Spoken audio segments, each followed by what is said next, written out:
and Glutonny, you know, well known for his reads, for his dark magic. As he is, you know, he does have that plot armor every single time. I'm gonna stop you right there, Ramses, because we're headed into game number 1 of Glutonny versus quiK. Now, Glutonny decided to go for the Wolf. We've seen a lot of his Wolf at this tournament, mostly known for his Wario. Why do you think the Wolf is his choice in this matchup? Yeah, I have to say I'm a little bit surprised. I thought Glutonny definitely had quiK's number with the Wario. Last couple of times that they faced, Glutonny did do extremely well. I don't want to say making short work of quiK, but definitely showing a few dominating victories. And I think that could be the reason why he's going Wolf, right? He knows, okay, with Wario I will do well, so I'll use the opportunity instead to practice the Wolf. I don't know. You never know how Glutonny works. He just kind of does whatever he wants. And it seems like what he wants to do right now is mess people up with Wolf, and that's exactly what he is doing right now. He is doubling the percentages of his opponents, gets the forward tilt almost finding that KO to get a very, very solid lead. Looking at the percentages right now, a 100% lead for Glutonny. Yeah, and Glutonny is no slouch in this matchup. We saw him earlier today face off against SLY, and he did extremely well. Gets the dash attack here to secure the first KO. And one of the things I noticed against SLY is that he really likes to use the shine a lot in this matchup, like throwing it out at random intervals, just to keep SLY honest. Now we see it a little bit less in this matchup. Is that because? Oh, there it was actually. Yeah, there it is. Well, I thought that was very interesting because it's hard to react to charge shot, right? So pushing it preemptively might be a way to work around it. I just think it's the preemptive reflections, not just to reflect the charge shot per se, but also to let his opponent know, hey, I can use this tool now. I'm willing to throw it out there just to keep you, just to keep you on your toes. So, as we said, so far Glutonny is looking strong, gets gimped by the bombs, quiK just passively putting on all that pressure with the down beats. The tech chase though, almost getting the KO. Samus quite bulky, that suit is very, very heavy.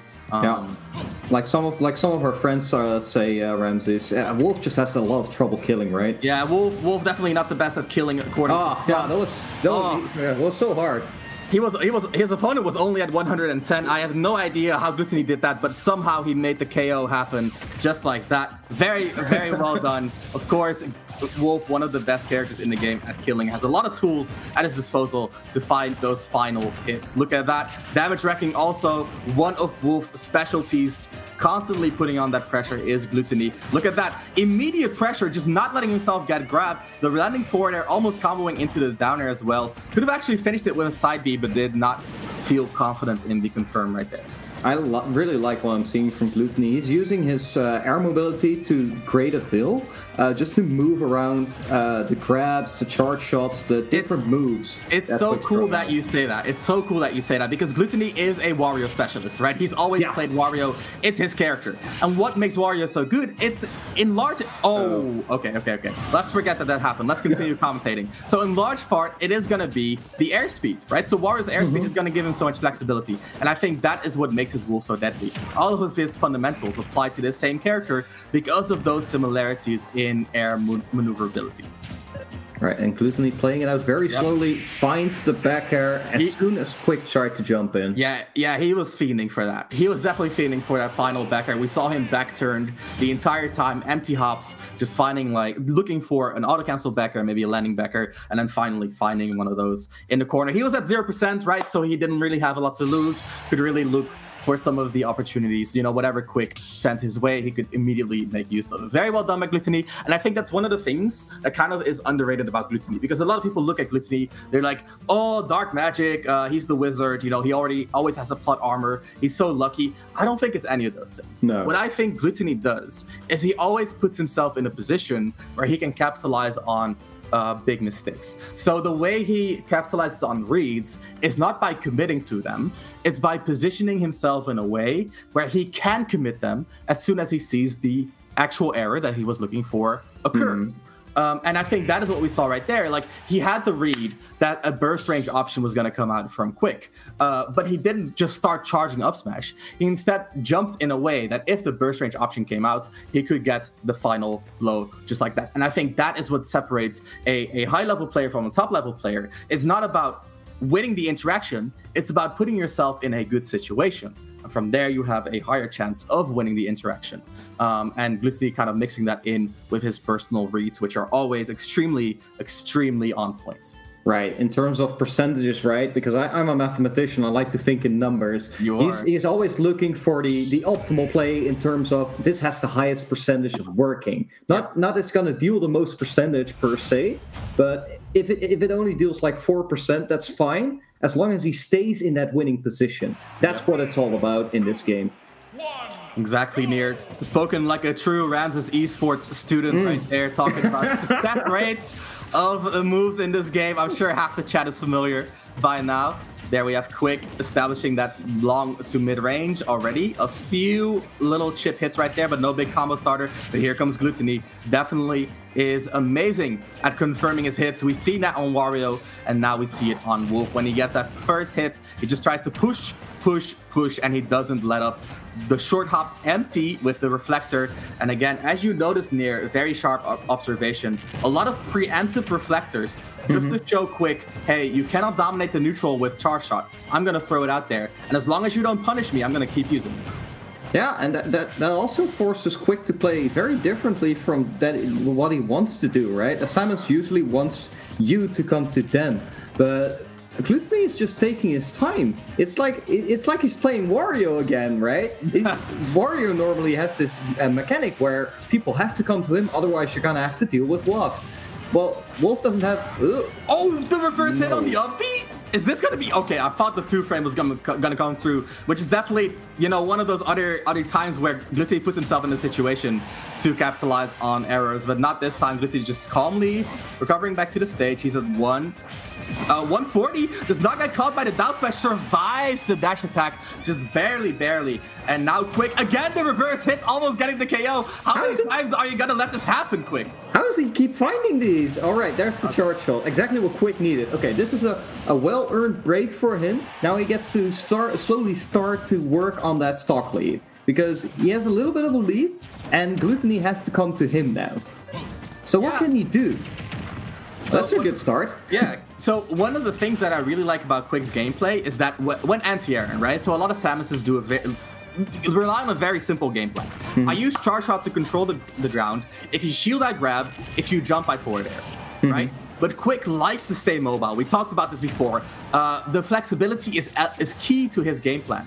So when he's anti-airing, he's not using forward airs. He likes to rely on up airs. Why? Up airs allows him to jump after doing a rising up air, and in general, it also leads into higher damage, right? So when his opponent is approaching through the air, he doesn't like to forward air anti-air. He likes to up air anti-air. He likes to do some other tricks to kind of keep his opponent on the ground.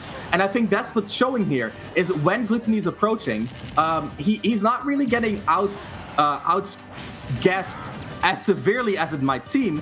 It's just that the way that quiK is playing allows him to leverage more damage and good situations than Samus would traditionally get out of most situations. So I think that is very interesting, very, very strong optimization on quiK's end.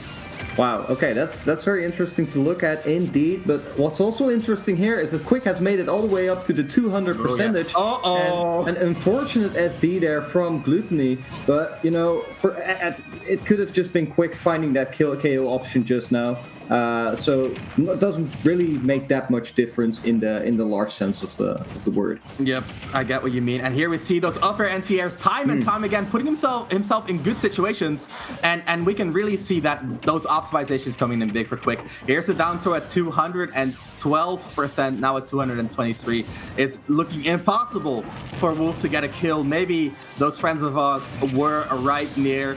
However, the back throw, that emergency kill throw, is going to come in big. That is going to be Glutonny back on the board. Finally on the board, I should say. This game has not been looking good for our European hero. No, it's a far different story from the previous games in which Glutonny found his way in and managed to keep that advantage state going time and time again, gets the kills early. Now it's quiK, who has been holding on to these stocks like they're nobody's business. And it's crazy because like Glutonny got that reverse up B kill twice, or well, almost got the reverse up B twice in a row. And I think if he had gotten those, if the percentages were like 10% off from what they were, this could have been an entirely different story. But now it's quiK finding a comfortable win with 2 stocks and not even 40% to his name. Yeah. Comfortable is the word indeed. He looked way better. It was the same stage, same characters, but something changed between this game and the previous game. What do you think exactly? Sorry, I kind of. So what exactly changed between this game and the previous one? Right. Good question, actually. I think it's hard to say because there's so many interactions going on and so many adjustments they can make that are based entirely on like their mental understanding of what's going on, right? And I think that is kind of the key to this game. Is like, how does Glutonny interpret the interactions, and what does he think the RPS is that is at play, and how does quiK look at it? And if you approach the game from that type of perspective, to me, it's clear that right now quiK is looking way more in control and way more aware of what the actual interactions are than Glutonny is. Right. All right, so we're going to have to see if Glutonny manages to figure something out here, because that previous game looked like a wash. Of course, there was that SD might have factored in just a little bit, but here we see quiK once again what he's strong at, that ledge trapping. Glutonny makes it out, though. Yeah, makes it out, gets the up tilt as well, finds a little bit of a hit, and there's the chase down on the roll. Samus, though, on the ledge, has a few mix-ups, can make it quite tricky for you to keep her there. And, Glutonny just finding that, looking for that first hit in the neutral, gets whiff punished by the charge shot. Very well done. Of course, when you cannot use charge shot at the long range, you have to start using it at the mid range, and that is where you can actually use it to, for example, whiff punish a wolf nair or forward air. Yeah, and talking about microspacing, just now we saw that nair just barely whiffing and quiK immediately punishing accordingly. Now here is that ledge trapping once again. The forward air is going to catch that jump. Great work. It actually kills. Very surprising to me. The back air, though, immediate answer, and we're back 0-0, 2 stocks apiece. There's the up air, that early combo starter for quiK. But, Glutonny always trying to fight his way out of disadvantage. Mix in some of the drifts that he's going for. But at the end of the day, he wants to establish his strong options and force his opponents to respect those. No double jump for quiK, but does make it out with the momentum of that down B, one of the strongest tools in Samus' toolkit. Down throw, no follow-up. No, but look at quiK's positioning, always trying to stay around these platforms so he can move around them. Like you said, that Samus on ice, that could very well be the difference maker here. Both players trying to get a footing in this neutral situation. quiK finds the bird shot. Yeah, we actually saw just before that, one of the disadvantages of quiK's tendency to go for those up air anti-airs, where it just doesn't have enough... Ooh. Horizontal reached what I was about to say. Talking about horizontal, that knockback was immense. Wolf finding an early kill, even on a heavyweight like Samus. Yeah. Quite well done by Glutonny right there. That's going for it when the opportunity presents itself. That's just illegal, man. Getting a down smash kill that early, that's not okay. The back hit is quite a lot stronger than the front hit, to be fair, and that's exactly what Glutonny found right there. Now it's quiK on the back foot here. Ooh, nice conversion with the down tilt. And the parry as well finds not a punish, but the pressure will be in Glutonny's favor, which leads into a punish. Shields the dash attack. Weak hit nair could have been a big shift right there. The side B quite a bit of overshooting right there to try to punish the down B. And while quiK is finding the charge shots, he's not finding the KOs. Right, and Glutonny keeps getting away with murder in these ledge trap scenarios where normally we see quiK capitalizing so big on these kinds of situations, but Glutonny finds the air drift, finds the way to the middle of the stage, but quiK now answering immediately, and the backer will push him off stage. Can quiK make it back? The anti-air jab into the conversion, quiK finding the KO right there. But now he's, yeah, like you said, he's in a bad spot. Glutonny is in control. Forward air from the ledge is going to make a lot of, it's going to give him a lot of leeway to get back to the stage. However, Glutonny immediately capitalizing on the whiff charge shot, finding the dash attack, just controlling a lot of space. And that is the good thing about Wolf, right? Even if he whiffs a move, he can immediately afterwards try to contest the open space with that amazing dash attack.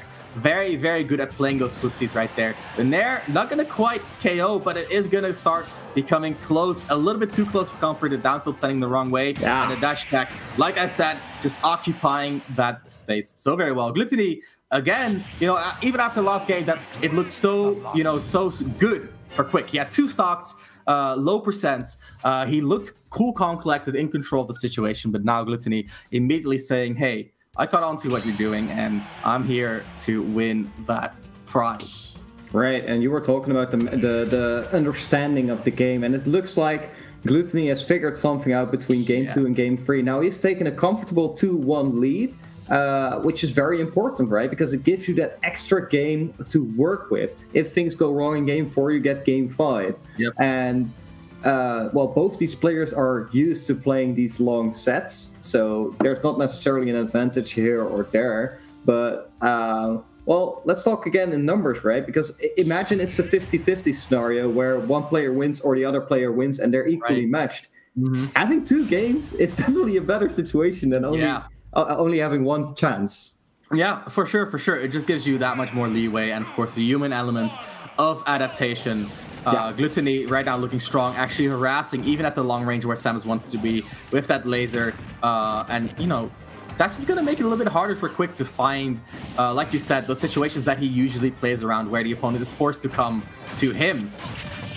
Forward air after forward air lands as Wolf is scratching his way to victory. Every one of those hits, just so much damage, and not like this. You hate to see it happen. Glutonny actually just, I don't know if that was a misinput or what, but another side B SD. That's the 3rd one this set so far. It's definitely a misinput. I couldn't imagine going for a side B there, even if you're playing for Twitter clips right now. But well, Glutonny still seems to be in control of the situation. No rage forward smashes or something like that. Just calmly playing out, trying to get hits in here and there. Tries to get a KO move here, maybe. quiK playing slowly. quiK definitely playing around the kills, trying to make sure that he doesn't die as like a top priority, right? Because as long as you survive, an opportunity might present itself just like that. The charge shot to kind of reverse the fates. Even though he's off stage, he can still apply pressure, and now he's just constantly fighting out of a bad scenario with these disrespectful but strong options. And Glutonny, he's trying to establish control, but when Samus has those big hitboxes, that big projectile, it's going to be hard to really control your opponent simply by throwing out dominant hitboxes. Right, but the forward tilt coming in just in time. Glutonny taking quiK's first stock, but still trailing behind 124%. You can definitely see the effects of the SD earlier, because he was on a very low percent when he SD'd. So this could be very bad for Glutonny, but like I said, he still has an extra game to work with, so he's definitely not feeling the pressure just yet, I would say. A little bit poor DI on the up B, almost kicking the bucket right there, but at the end of the day, not gonna be enough. Glutonny looking for that combo start of the forward air. Anything really at this point, but preferably the forward air. We can see him fishing for that. That's a few in a row coming out. There was the forward air, but trades with the bomb. Not really what Glutonny was looking for. He's using the platforms to establish his control, going for a more vertical / diagonal approach. Can be a little bit rough to get away with versus Samus, because she does have that up B, she does have that up air, she does have that forward air. All amazing diagonal or vertical anti-approaches. Now Glutonny is really coming to his own. Look at the percentages. He's slowly making his way back into the game. Stops the dash attack from happening. That laser is such a dominant tool. Both players are just so good at staying alive at these high percentages. Once again, we see both players at 120, 157. Like, I usually lose my stock at 100. Up throw is gonna do it. There it is. So quiK establishing his lead once more. He was not down but the lead was definitely shrinking. Now, though, he gets those early percentage combos, attack chases, uses the bomb to cover the roll in. However, Glutonny with the full hop double jump to get that extra bit of height, goes over the forward air anti-air, and we talked about this, right? quiK, he's looking for flexibility. Oh, talking about flexible, those legs, they can stretch, girl. Get that KO on deck. 2-2 right now. Near. Tell me, what do you think? Oh, I'm not sure what to think. These two players are so equally matched, but I think I would still give the upper hand to Glutonny. You know, you never bet against Glutonny in situations like this, right? Like you said, the dark magic, the wizard, he manages to make it happen. But on the other hand, we have quiK. He's been playing so well today, and he manages to clutch out all these situations. And he's playing Samus. Like, that's a big buff to him as well. I mean, to be fair, we can see Wolf applying a lot of pressure to the neutral with the laser and, of course, the reflector, mitigating a lot of control that Samus would normally have. I think those two factors really come in big for Glutonny in these games. And, of course, I mean, we can talk about how well quiK played, because he definitely did, but we have to remember there was an SD at like the crucial moment for Glutonny. He had such a big lead and then dropped his stock at the most unfortunate moments. So let's see, will Glutonny, you know, get reversal here and you know, have quiK figure him out, or is it time Glutonny to take what he, you know, what he usually does, which is the W against quiK? Right. Well, let's see what happens here. A small lead here, 13%, gets off right out of the gate. That's good to start with, but you need some more. Glutonny looking for a combo starter here. quiK trying to anti-air with the forward air this time, not the up air like you said. Yeah, we've seen more forward airs come out from quiK as he realizes the importance of horizontal control. However, he did die a few times due to Glutonny abusing the lag on that forward air. So at the end of the day, it is a double-edged blade, one that is sometimes in quiK's favor, and sometimes, of course, Glutonny taking the best of that. The backer coming through for Glutonny is going to put his opponent in a less sharp situation. Glutonny just very, very carefully holding on to that corner pressure. Dashing back to make sure that he keeps himself between his opponents and the center of the stage, which is generally how you hold on to center stage control, right? Position yourself between the opponent and the center.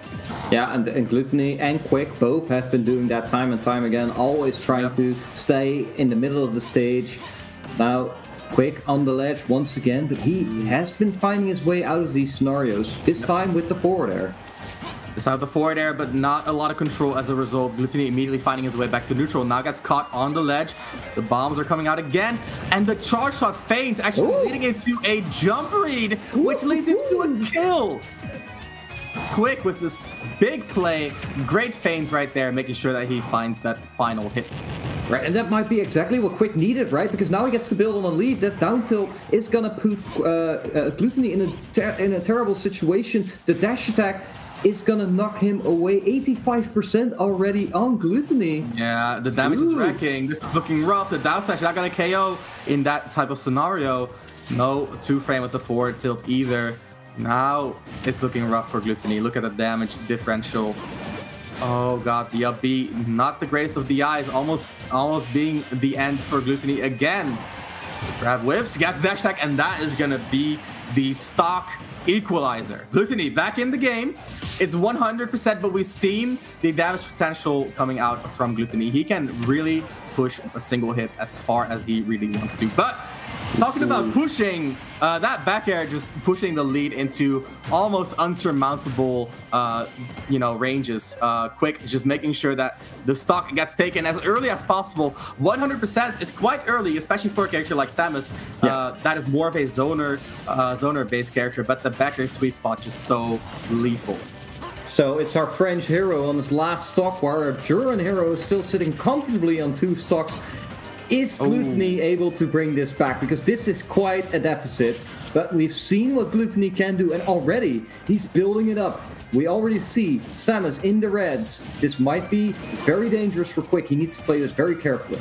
Yep, needs to watch out for Glutonny to pull a trick out of his hat. Right now, it's looking rough, though, for Glutonny. He's looking for the kills, but he's not finding them. The jump read back airs are not connecting. The down air setups are not connecting. and he needs one of those big hits if he really wants to get the kill. But Samus, you know, quiK especially, just playing it so slow, that up smash though is going to be what Glutonny was looking for. And that could be the start to this comeback. That could be what Glutonny needs right now. Yeah. Now, if you think back to the previous game where Glutonny was an entire stock behind and he managed to bring it back all the way, he's doing that right now. Tries to go for forward smash.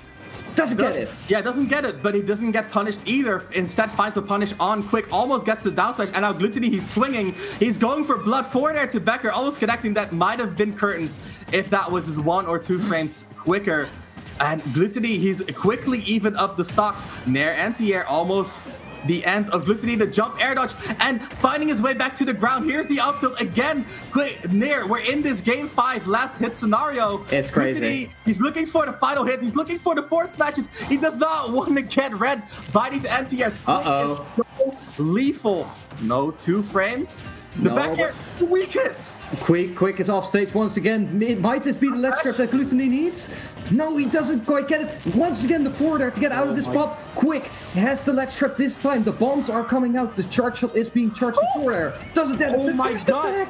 The feint on the charge shot, forcing a jump, but Glutonny didn't give it to him. And quiK as these, not like this, my friend. But Glutonny takes the W in a heartbreaking fashion here. Game 5 of Winners Semis. What was that? Oh My goodness. And I hate to say it, Nair, but was that karma? SD after SD on Glutonny's side, and now quiK, just the one to make the critical error in game 5. How unfortunate. How unfortunate. Oh, you said it. There's some black magic going on right here. I told you, he's a wizard. He's a wizard. But he's, you know, I mean, to be fair, he was really outplaying quiK in that last stock, right? Definitely. Making that comeback happen after being like at 100% deficit, barely getting the KO with that up smash, and then just pushing, reflecting the final charge shot, just really limiting all of his opponent's options, and then quiK